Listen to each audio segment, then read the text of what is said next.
Shemai GTA chums, there's the champion, the best Imani-Tech vehicle in the game, and the second best, or even joint first best, is the Buffalo STX. But neither of those are discounted this week. You should have bought them previously. There's a lot of Imani-Techs in here, but we have this one, the Deity, the Enus Deity, which is also Imani-Tech, discounted this week at the super cheap price of 800 grand or something ridiculous like that. So go to Legendary, 4 doors, and there she blows. Very good. Oh, Jubilee's also very good. I prefer the Jubilee. If you're going to buy one of those two, obviously I prefer the Buffalo STX and the Champion, but we're going to upgrade it to the max just to show you what this car is all about. I hope you like the bigness livery. You may not. It's kind of loud. Imani-Tech there, but we're going to get rid of the livery. I do like this livery. It's really frustrating because I think it's the best one. Maybe the bigness words could go away. It's a British car. Oh, yeah, I mean it's a one of those, isn't it? Oh, but look at that! With the white stripes or the red stripes. Red stripes are badass. Let's do it.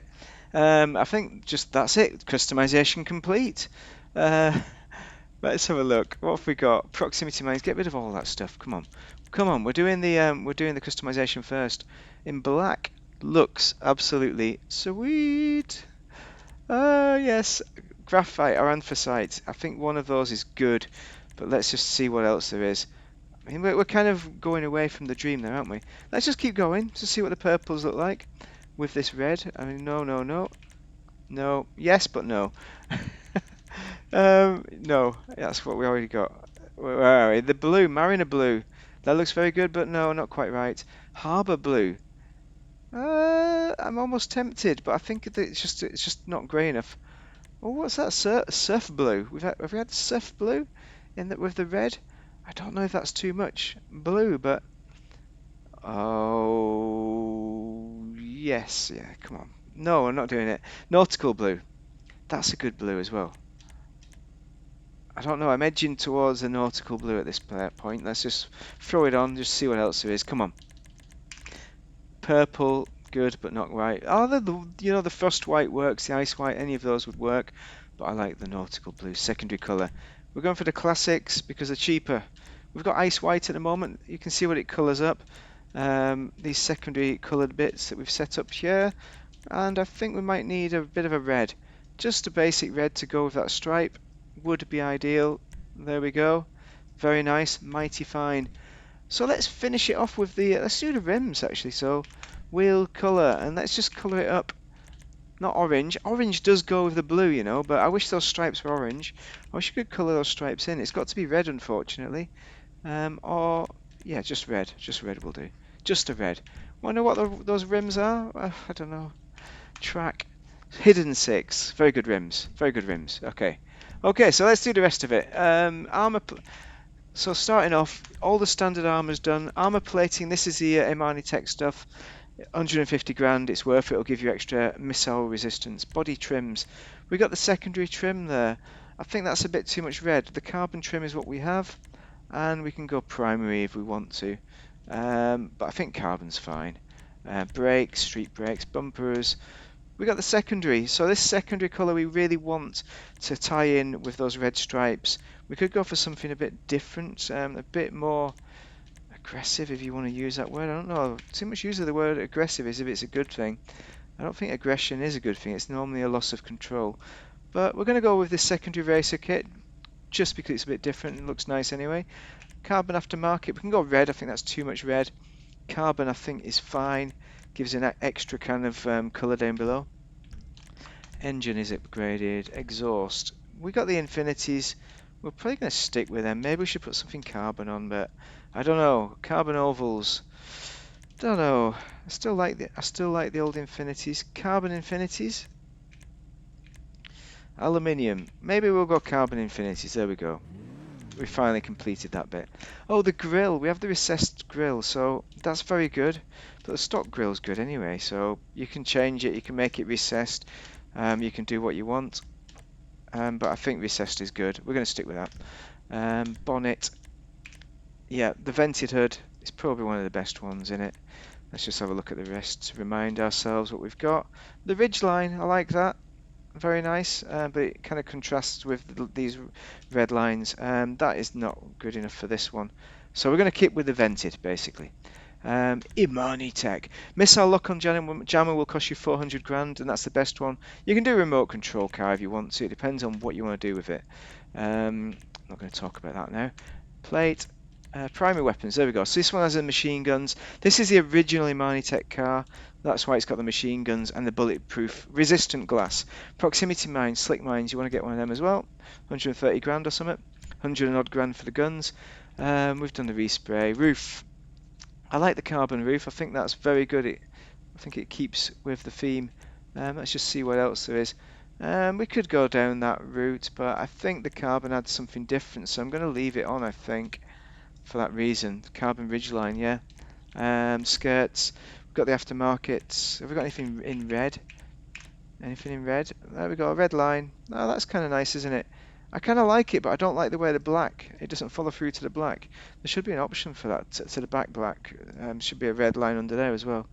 We're going to go with it anyway. I'm not sure it works, but, you know, I don't think there's any ideal solution there. It's the best of what we've got. You want a spoiler for traction? There's a bonus there, and I think we have the best one, but let's just have a look.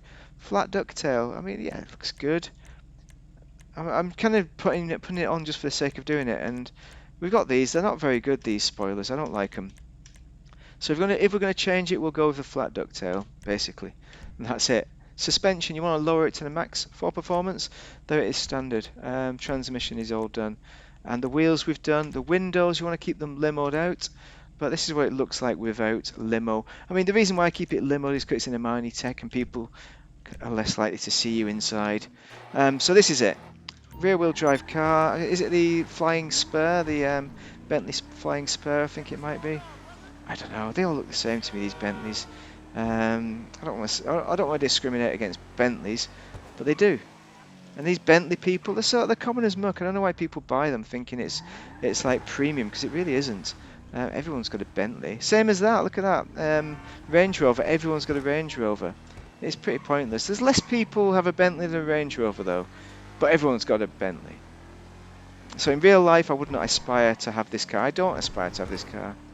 You know what? I want a Porsche 911 Turbo, just because it's a very good car. Everyone's got one, but there's a reason why everyone has one. Whereas a Bentley, I don't know. It's just showing off. That's all it is. It's not exactly a great car. It's just showing off. I mean, it's a good car, but you know, all these the way I see it, the more expensive these cars get, the more people get involved with making them, the more mistakes get made and knobs start to fall off and stuff like that. I don't think I've ever driven a Bentley, actually. So I should have no opinion on one. Anyway, this is a very good car, but it's very slow. Rear-wheel drive, and just performance-wise, you're gonna run away from people if you're trying to escape from it. But it's a defensive car, kind of. You're never going to chase people down in this. I don't know. Look at this, slick mine. So if we just dump a slick mine on one of these corners, I like the corner down here by the beach. Actually, first off, we should show you guns. Oh, come on, mate. We don't want to fire our guns in the car, so you want to use this machine gun because it'll break the glass. He'll break the glass, so watch how long it takes to blow this car up. This is the Imani-Tech. They're just pop guns, really. They're not serious guns at all. So if I dump a mine on that corner, and if we try and get around that corner, we've got the police out. I'll show you the bullet-resistant glass now, as the police come and try and sort us out. There we go, see? So that's what happens to people who run over the mines. So if they're trying to chase you, they're going to end up in a wall. So it's a very good car on its own right, but in the world of Imani-Techs, it's really average, you know, it's nothing special. But if you do not own an Imani-Tech, then yes, get it, you know, get it just for your own protection if you need it. But I would save up for, honestly, 800 grand. I'd probably pay the extra 800 grand extra that it would cost you for the Buffalo STX, because I'm assuming you've got an agency. You'll need an agency workshop to put the Imani-Tech on, so that's going to cost you to begin with. But so I wouldn't buy this car in anticipation of getting an agency. I'd wait for the next Imani-Tech to come up on discount and hope it's the Buffalo STX or the Jubilee. You know, those come up reasonably regularly, or even better, the Champion. But it's not a bad car. It's not a bad car. It's just not the best in Imani-Tech. So if you like the styling, you like the way it drives, if the speed is right for you, if you're not seeing any of these as negatives, because it is a very good car, then it's a car for you. No more questions. Anyway, if you found that useful, then do drop an enjoyable like and a subscribe. Oh, maybe I should blow it up as an ending to the video. I've been doing that. Let's get in this industrial site and we'll talk about cars. Give me your comments on what you think of this car. Is it a good car? Is it your favourite Imani-Tech? What's your favourite Imani-Tech? 1. Okay, and 2. Bear in mind, it'll take more than 2 when you're in the car, so it's at least going to take 3, maybe it'll take 4. I can't really remember off the top of my head, but to me, that's enough to protect you from an Oppressor Mark II when you've got the missile lock-on jammer on, because there's no way they're going to hit you. You know, when they're trying to manually target, because the reason why people ride Oppressor Mark IIs is because they cannot drive. They have no skill, most of the time. 1 in a million can actually fly those things properly. Thank you very much for watching. Have a great day. Missile lock on jammer. It'll protect you. Thank you.